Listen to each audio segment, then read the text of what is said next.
Ladies and gentlemen, this is Santosh Kumar Tiwari. Once again, I am there with you to share something new. This time, this is आखिर depression क्यों? Depression क्या है?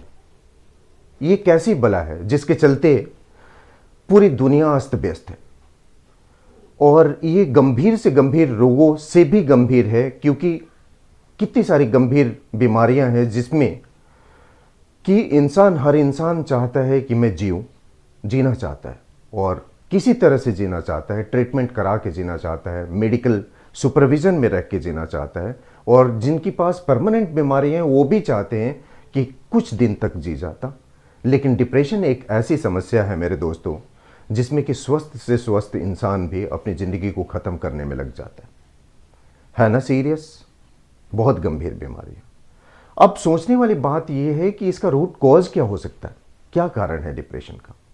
इसके बावजूद भी कि ईश्वर ने हर इंसान को सोचने की शक्ति, समझने की शक्ति, फर्क करने की शक्ति, निर्णय लेने की शक्ति और इन सारी शक्तियों के फलस्वरूप एक्ट करने की असीम शक्ति दी है, और उसके बावजूद भी इंसान इतना हेल्पलेस क्यों हो जाता है, असहाय क्यों फील करता है और क्योंकि डिप्रेशन में चला जाता है और अपनी ज़िंदगी ख़त्म करने के लिए तैयार रहता है। मेरे दोस्तों, मेरे समझ में डिप्रेशन का सबसे प्रमुख कारण उम्मीदों से निराशा, इंग्लिश में इसको फ्रस्ट्रेशन ऑफ एक्सपेक्टेशंस कह सकते हैं, ये है।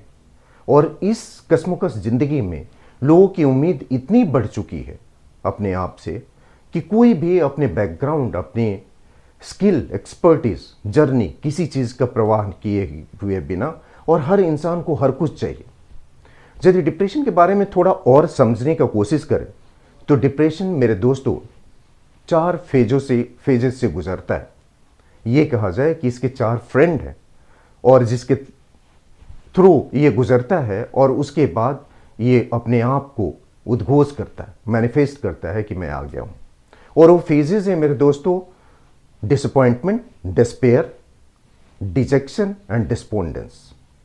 डिसअपॉइंटमेंट में फ्रस्ट्रेशन ऑफ एक्सपेक्टेशंस होता है, जैसे कि मैंने बोला, उम्मीदों से निराशा, इंसान निराश हो जाता है, डिसअपॉइंटेड हो जाता है।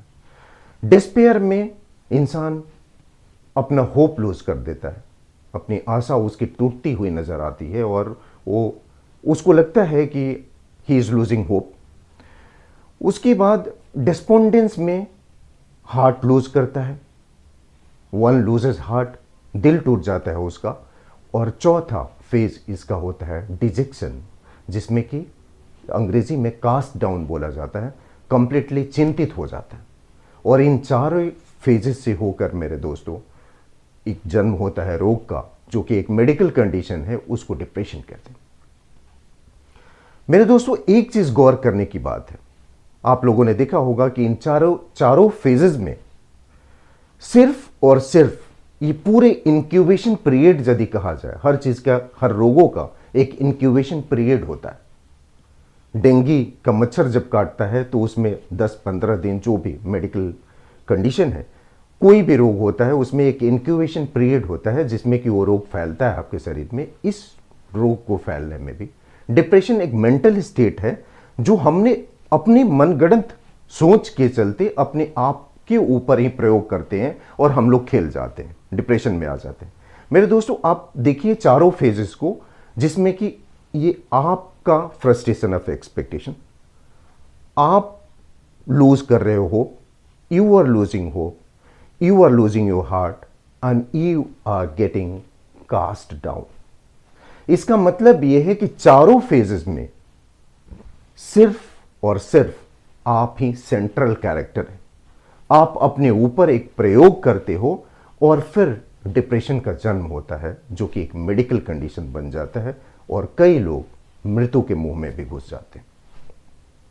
मेरे दोस्तों, आज की कश्मकश जिंदगी में हर इंसान को हर कुछ चाहिए और कुछ भी परवाह नहीं करते, और हर कुछ चाहिए ये संभव नहीं है। एक हर कुछ पाना एक कंप्लीट लाइफ साइकिल में कम से कम तो संभव नहीं है। And God will never give you chance to have 3 life cycle for a human kind. तो मेरे दोस्तों, सब कुछ चाहिए और इसी लाइफ साइकिल में चाहिए, और वो भी कैसे चाहिए? अपनी एक्सपर्टीज को भूल के, अपनी जर्नी को भूल के, अपनी बैकग्राउंड को भूल के, अपनी कैपेबिलिटीज को भूल के। आप अपनी क्षमता को पहचानते नहीं हो, अपनी journey through which you have come at the present place, उस जर्नी की कदर नहीं है, अपनी कैपेबिलिटीज की कदर नहीं है, अपनी एक्सपर्टीज स्किल की कदर नहीं है, लेकिन चाहिए आपको सबके बराबर, सबसे ज्यादा चाहिए। अब बताइए कि ये प्रयोग नहीं है अपने आप के ऊपर तो और है क्या?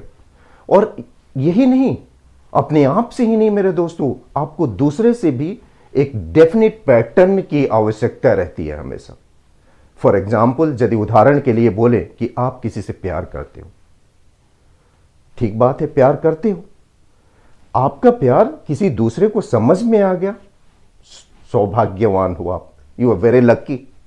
बट नहीं समझ में आया तो आप क्या करोगे? कुछ नहीं करोगे, आप you just move on, you have your life. 20-25 years back, ये 20-25 साल पहले डिप्रेशन नाम की चीज इतनी सुनाई नहीं पड़ती थी।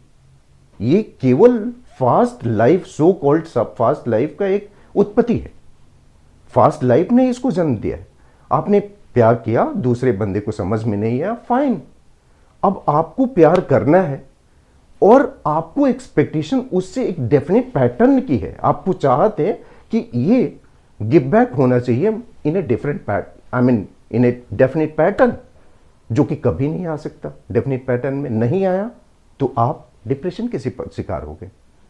कैसी भला है कि आपने अपने ऊपर प्रयोग किया, अपनी एक्सपेक्टेशंस को, अपनी चीजों को, परिप्रेक्ष्य को दूसरे के ऊपर लादा, और यदि वो वापस नहीं आता है तो you say that you are in depression. And actually some of the time some of the people get it in a right practical way also, medical condition आ जाती है। मेरे दोस्तों, ये चार फेजेस जो मैंने बोला, ये 4 फेजेस केवल और केवल आपके प्रयोग अपने आप के ऊपर है। वैसे देखा जाए, धर्म ग्रंथों को जरा रेफर करें तो आप गीता में पाएंगे कि अर्जुन भी इन सारे डार्क फेजेस से, डिप्रेशन के 4 डार्क फेजेस से गुजरे थे। लेकिन श्री कृष्ण ने क्या बोला उनको? श्री कृष्ण ने बोला, कर्मण्येव अधिकारे अस्तु मा फलेषु कदाचन। आप अपना कर्म करो और फल पे आपका कोई कमांड नहीं है। जरा सा भी इस श्लोक का यदि 1% भी यदि आपके दिमाग में आ जाए तो मेरे ख्याल से depression is actually not a disease, it's a medical condition just because of the state of mind. आपकी स्टेट ऑफ माइंड है, आपकी सोच के चलते आप रोगग्रस्त हो जाते हो। एक इस श्लोक के 25% भी यदि आपको समझ में आए तो आप खुश रहेंगे, आप जो हैं वो रहेंगे और अपने तौर तरीके से जिएंगे और कुछ भी प्रॉब्लम नहीं होगा, डिप्रेशन लुप्त हो जाएगी। मेरे दोस्तों, आज के लिए इतना ही। ये इसके उपाय के बारे में मैं अगले वीडियो में दिखाऊंगा और सब कुछ बताऊंगा आपको कि क्या उपाय हो सकता है। Till then, thanks for watching, thank you, जय हिंद। ऐसे ही वीडियो देखते रहिए and please like, share and subscribe. Do watch it. Thanks for watching. Jai Hind once again.